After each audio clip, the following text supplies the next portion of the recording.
भिवानी के भारत अस्पताल द्वारा शनिवार को अलवासिया विद्या विहार में कार्यक्रम आयोजित कर पशु पक्षियों पर आधारित वार्षिक कैलेंडर का विमोचन किया गया। इस अवसर पर विधायक घनश्याम सराफ विशेष रूप से उपस्थित हुए।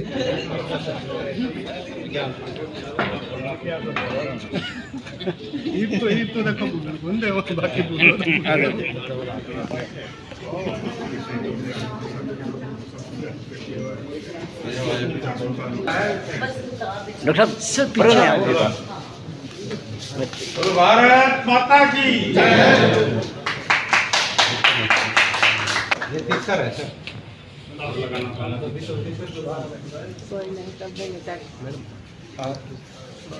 ये अपने बाहर के नहीं है, बाहर के कोई नहीं है, सारे भिवानी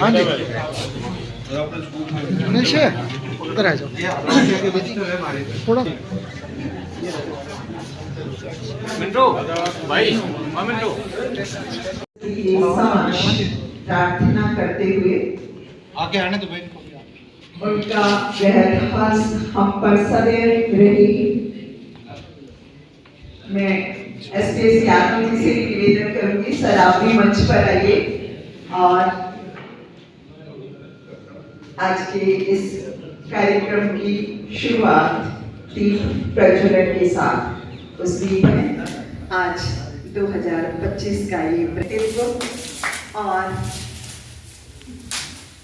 इसके अंदर रंग बिरंगे पंखों वाला बहुत आसमान में उड़ने की प्रेरणा देता है। कैलेंडर में छपे मात्र ये पंछी नहीं है, बल्कि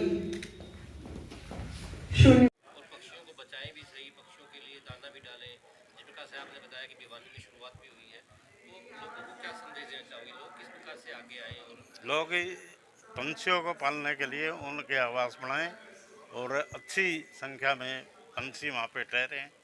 निश्चित रूप से उस क्षेत्र का वातावरण भी शुद्ध होगा और पंछी भी हमारे पूरे प्रेम के साथ हमें आशीर्वाद भी देते हैं और सब तरह से ये जब अपनी कार्रवाई करते हैं तो निश्चित रूप से समाज को ऊपर उठाने का बल मिलता है।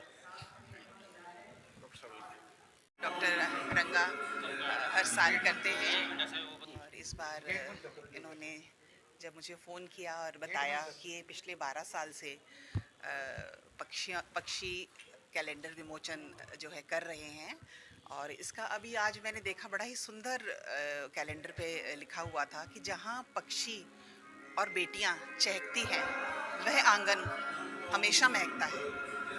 तो बेटी बचाओ जो कार्यक्रम सरकार ने चलाया हुआ है उसके तहत हमें लोगों में जागरूकता जगाने की ज़रूरत है और बेटियों को इक्वल राइट्स सरकार ने दिए हुए हैं। हमें उन्हें बराबरी का दर्जा अपने घर में देना है, उन्हें भी पढ़ाना है, लिखाना है और जायदाद में बराबरी का हिस्सा देना है और कोई भी भेदभाव नहीं करना है। ये जागरूकता हमें समाज में फैलानी है। एक आपने बात की है कि जायदाद में हिस्सा वाली बात, जहाँ ये बात आ जाती है वहाँ कहीं ना कहीं जो झगड़े हैं वो सामने आ जाते हैं। लोगों को किस प्रकार से आप लोग जागरूक करोगे ताकि, क्योंकि अगर बेटी कभी भी कहीं हिस्सा मांगती है तो वहाँ पर जो घर है वो दो फाड़ हो जाते हैं। देखो, भाषा में बात करें तो भगवान ने इंसान को बराबरी का दर्जा दिया है। भगवान ने कभी लड़का लड़की में फ़र्क नहीं किया, तो हमें भी लोगों को यही बताना है कि हमें उनको बराबर ही रखना है, जागरूक जो है वो आप चलाएंगे। हाँ बिल्कुल बिल्कुल। सर, एक अनूठा कार्यक्रम जो है वो भिवानी में आज आपको भी मौका मिला वहाँ आने में, पक्षियों के कैलेंडर को जिस प्रकार से विमोचन हुआ, आप भी इसके जो है साक्षी बने, क्या कहेंगे सर आप? मेरा यही कहना है कि ये बहुत एक अच्छी पहल है जो भारत हॉस्पिटल के संचालक श्री रुपेंद्र रंगा जी ने पिछले 12 साल से पक्षियों पर कैलेंडर का विमोचन कर रहे हैं हर नए साल पर। तो एक अच्छी पहल है। पक्षी और प्रकृति का एक विशेष तालमेल है। पहले जब हम छोटे थे तो सुबह उठने के लिए मुर्गा बोलता था, तो हमारी माता जी कहती थी कि देखो मुर्गा बोल गया, आप उठ जाओ। तो पर पक्षी जो होते हैं जो प्रकृति से बिल्कुल जुड़े हुए होते हैं और वो है हमें हर जगह सुबह शाम दोपहर हर समय की प्रेरणा देते हैं। प्रकृति और पर्यावरण के प्रति जो डॉक्टर उपेंद्र जी का ये लगाव है बहुत अच्छा है, और हम सब नागरिकों का कर्तव्य बनता है कि हम प्रकृति और पर्यावरण को बचाएं। अगर प्रकृति और पर्यावरण बचेगा तो पक्षी अपने आप बढ़ेंगे, पेड़ पौधे ज़्यादा होंगे तो पक्षी भी ज़्यादा होंगे, और एक प्राकृतिक वातावरण बनेगा जो हम सब के स्वास्थ्य के लिए भी बहुत लाभदायक होगा। इस मामले में कोई रिसर्च नहीं होनी चाहिए कि पक्षी आखिरकार कम क्यों हो रहे हैं, उसके पीछे क्या कारण है, क्या पेस्टिसाइड है या 5G है, किस प्रकार से कम हो रहे हैं, इनको बचाना नहीं चाहिए?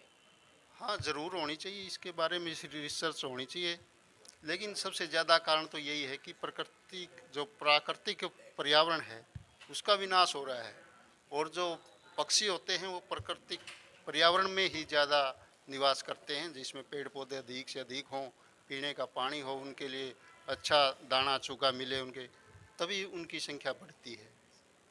तो मैं चाहूँगा कि प्रत्येक नागरिक पक्षियों को, पेड़ पौधों को बचाने के लिए आगे आए, और जीवन में एक दो पेड़ और एक दो पक्षी के लिए दाना वह अपने घरों में पानी के लिए कटोरे ज़रूर रखें। Thank you.